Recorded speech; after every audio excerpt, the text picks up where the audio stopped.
नमस्कार दोस्तों, आपके अपने चैनल हमारे संस्कार में आपका बहुत बहुत स्वागत है। आज हम आपके सामने प्रस्तुत कर रहे हैं वैशाख मास की पुण्यदायी अति पवित्र कथा अध्याय 8। यह मास विशेषतः फलदायी और अति पवित्र पावन माना जाता है। जो भी भक्त इसकी कथा को पढ़ते हैं, सुनते हैं अथवा दूसरों को सुनाते हैं, उन्हें धर्म और पुण्य के साथ साथ मोक्ष की भी प्राप्ति हो जाती है।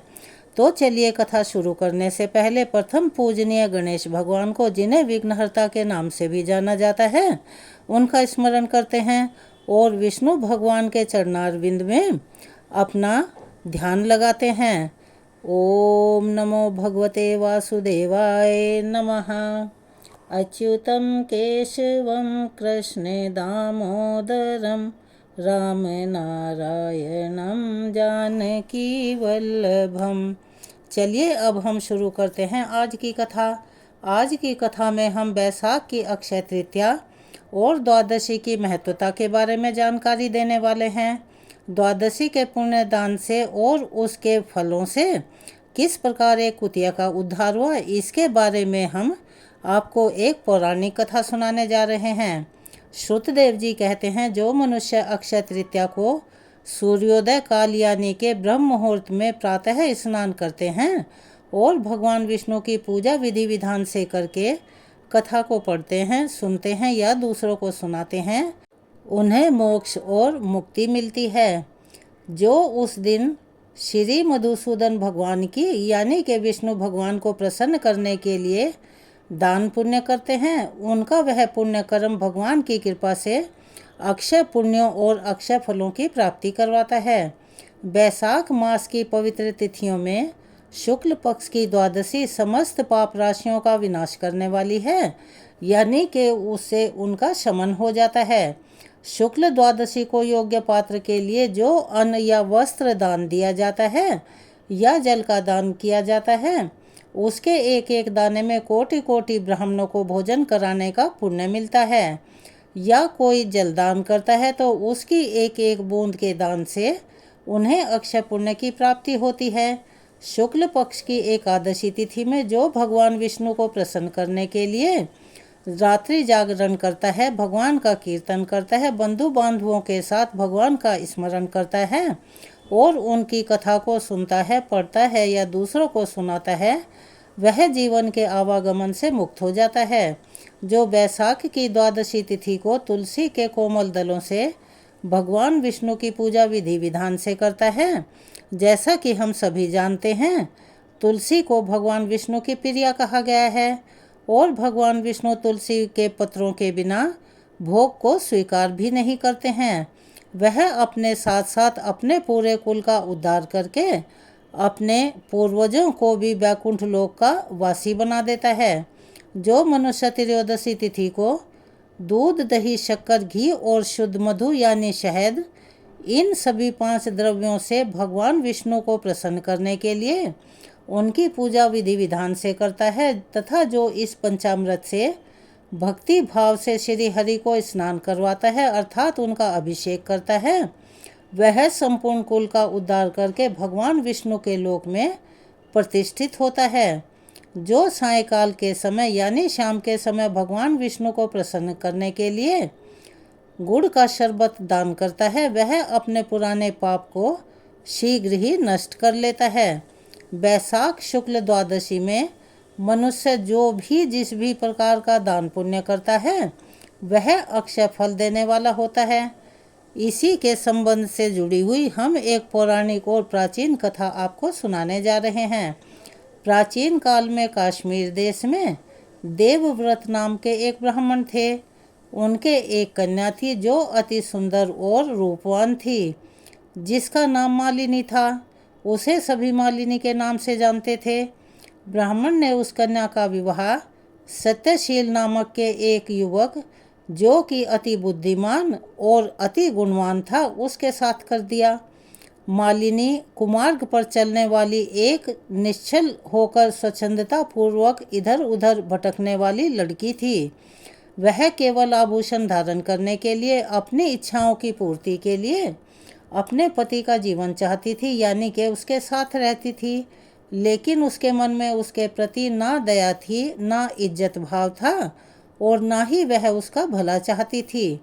उसके घर में कामकाज करने वालों के बहाने जो उनसे गलत संबंध रखते थे, यानी कि मालिनी के जिनसे गलत संबंध थे, वो रहा करते थे। सभी जाति के मनुष्य जार के रूप में उसके यहाँ ठहरते थे। वह कभी पति की आज्ञा का पालन नहीं करती थी और ना पति के कहे अनुसार चलती थी। इसी अवगुण के कारण उसके शरीर में उसके सभी अंगों में कीड़े पड़ गए थे, जो कि काल अंतक और यम की भांति उसकी हड्डियों में छेद कर रहे थे। उन कीड़ों से उसकी नाक, जिह्वा और कानों में भी छेद हो गए थे। स्तन तथा अंगुलियां भी गल गई थी, उनमें अपंगता आ गई थी। इन्हीं सभी कलेशों से वह मृत्यु को प्राप्त होकर घोर नरक की यातनाएं भोग रही थी। 1,50,000 वर्षों तक उसको तांबे के बर्तन में रखकर तपाया गया। 100 बार उसे कुत्ते की योनि में जन्म लेना पड़ा। उसके बाद सोवीर देश में पद्मबंधु नाम के ब्राह्मण के घर में वह अनेक दुखों से पीड़ित होकर कुतिया के रूप में जन्मी। उस समय भी उसके कान, नाक, पूंछ और पैर कटे हुए थे, यानी कि ये अंग उसके शरीर में थे ही नहीं। और उसके सिर में उस जन्म में भी कीड़े पड़ गए थे और उसकी योनि हमेशा कीड़ों से भरी रहती थी।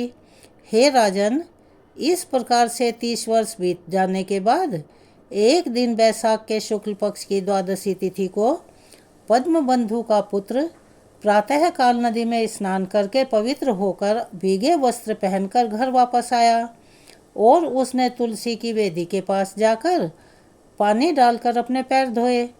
दैव योग से वह कुतिया वहीं पर बैठी हुई थी, यानी कि वेदी के नीचे सोई हुई थी। सूर्योदय से पहले का समय था। ब्राह्मण कुमार के चरणोदक से वह भीग गई और तत्काल ही उसके सारे कई जन्मों के पाप नष्ट हो गए।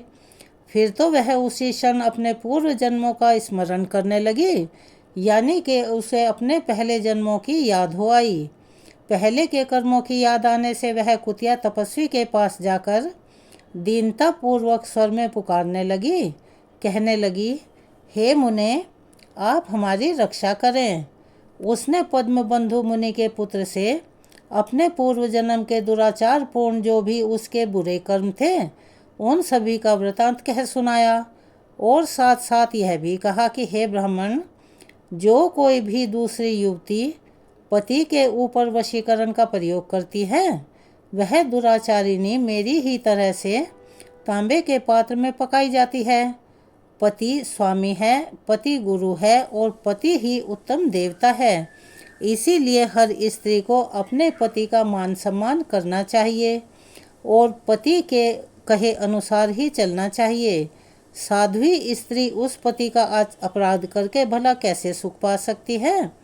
पति का अपराध करने वाली स्त्री सैकड़ों बार तिर्यक योनि यानी के पशु पक्षियों की योनि में और अरबों बार कीड़ों की योनि में जन्म लेती रहती है। इसीलिए स्त्रियों को सदैव अपने पति की आज्ञा का पालन करना चाहिए और उनके अनुसार ही चलना चाहिए।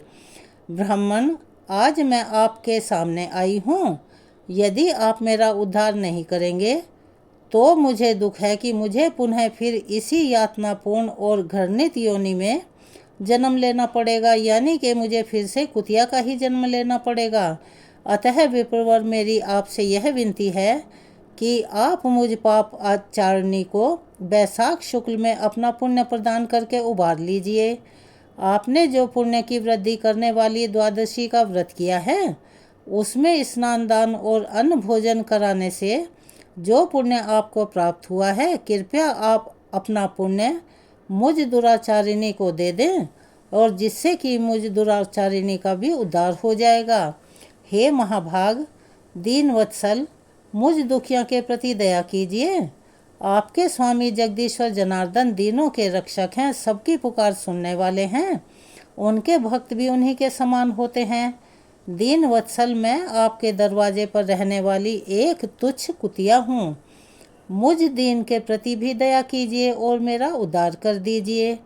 अंत में मैं आप द्विजेंद्र को नमस्कार करती हूँ। उसका ऐसा दीनहीन वचन सुनकर मुनि के पुत्र ने कहा कि कुतिया, जो भी संसार में प्राणी हैं सब अपने किए हुए कर्मों के अनुसार ही सुख दुख का फल भोगते हैं। जैसे सांप को दिया हुआ शक्कर मिश्रित दूध केवल विष की ही वृद्धि करता है, वह कभी दूध नहीं बनाता, उसी प्रकार पापी को दिया हुआ पुण्य उसके पाप में सहायक होता है, अर्थात जो उसके द्वारा किए गए पाप हैं उनका फल तो उसे भोगना ही पड़ेगा।